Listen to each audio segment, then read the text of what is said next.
Hello and welcome. This is Matthew from Matthew's Music Lesson Studio. We are live now, and I'm going to do a little tutorial for you, requested by my boy Moises. Looks like I need to be just a little bit louder. So anyway, this is going out for my boy Moises here. He requested a little tutorial about how to play Brick House on the alto saxophone. So I'm going to see if I can share my screen here, if I can figure that out for you guys. And I'll go ahead and do that. So I've got some sheet music, if I can find it. Let's see if I can get it up for you guys. I'm honestly not sure how to share my screen. I haven't done that yet. So let's try it. Okay, so none of these things seem to be happening. All right, I'll just bring it up on my screen. All right. And I gotta zoom out on that a little bit.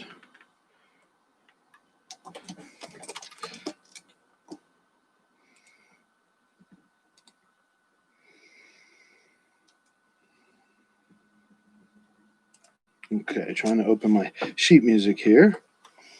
All right. So after the introduction, we have the little 1-bar drum beat, and then the bass comes in.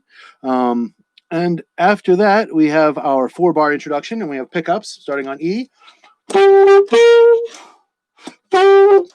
So that's E, E, G, E, and then I'll do a little slide down. I'll go from E, F, E, D kind of, really quick.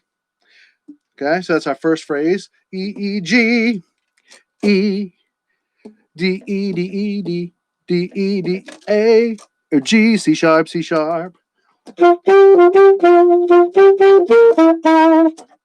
right, D, E, D, E, D, D, E, E, D, G, C sharp, C sharp. Okay, so that's that whole first phrase in the beginning.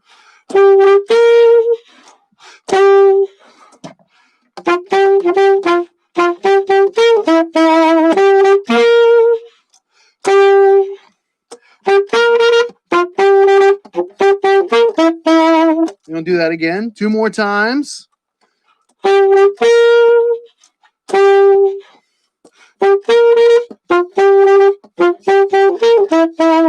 Actually, no, you'll do that 3 times total. Then it goes to like the first verse section, starting on a G with the octave key down. Okay. Then we're going to go back to E, starting on D. Okay. I really wish I could figure out how I could share this exactly with you guys. That would be much better.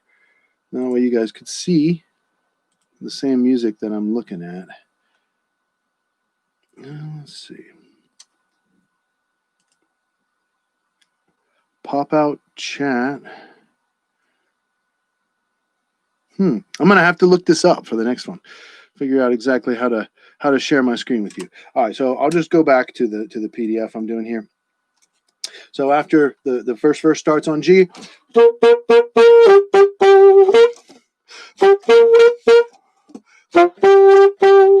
All right. Now we're going to go up to our high D with the first palm key.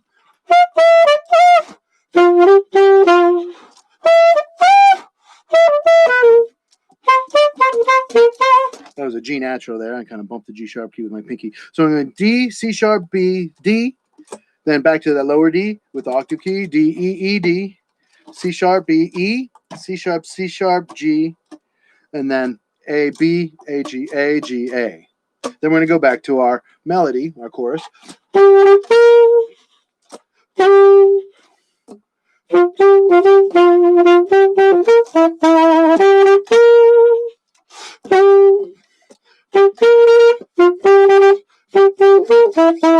Then we get to do that fun section with the background vocals, right? Shake it down, down, shake it down,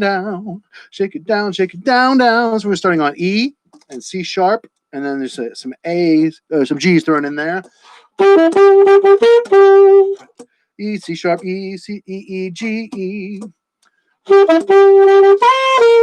And that one is E, C sharp, E, E, E, A, G. Okay.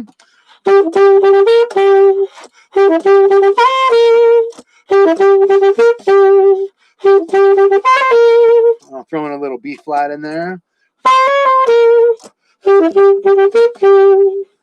Okay. Then we're going to repeat back into the chorus again. Now, what I like to do at this section is improvise and just kind of do something fun. So I'll just kind of play, whatever I'm feeling like playing while the background music repeats. And when I'm doing that, I'm using the E minor pentatonic scale for the most part, which is going to be E, G, A, B, and D, as in dog. So we can also throw in some C sharps. They seem to work really well in this song as well, giving the solo sort of a Dorian feel, which is really nice and funky, and it sounds really good to solo over. One thing that I like to mention when I'm talking about improvised solos is to try to keep the phrasing of the song.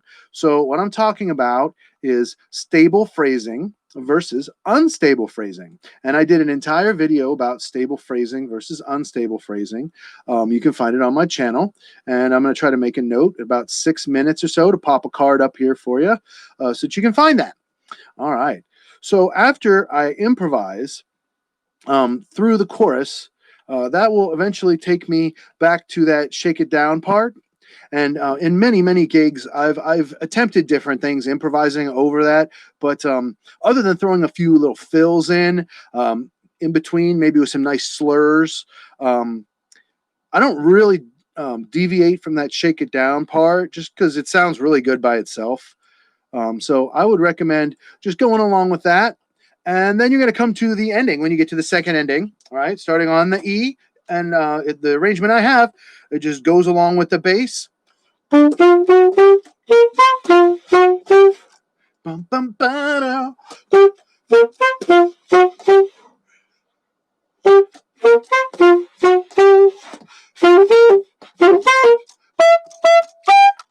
Okay, so there I'm going, picking up B, D, D sharp, E, B, D, D sharp, E, G, A, D, D sharp, E, okay, E, G, A, D, D sharp, E.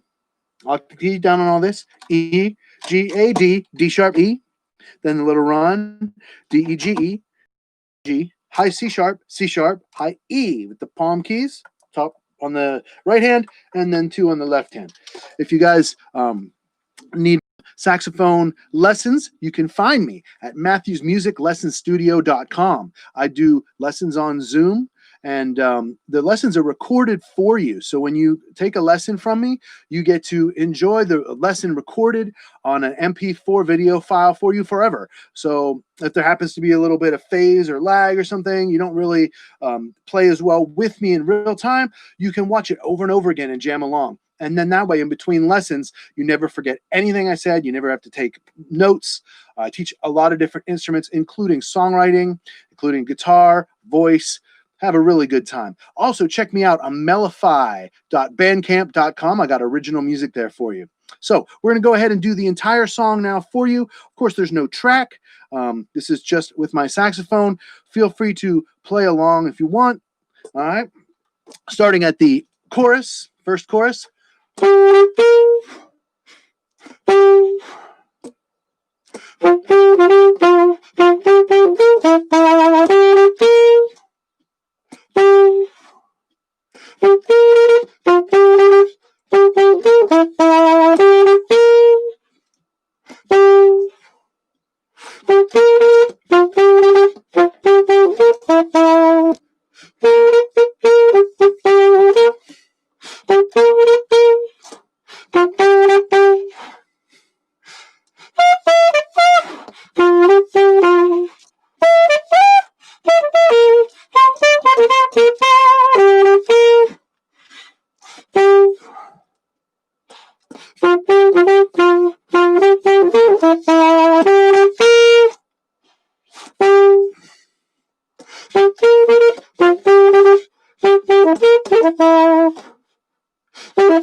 Thank you very much. I hope you enjoyed my tutorial. I'm going to do my best to figure out how I can share my screen with you on the next live stream.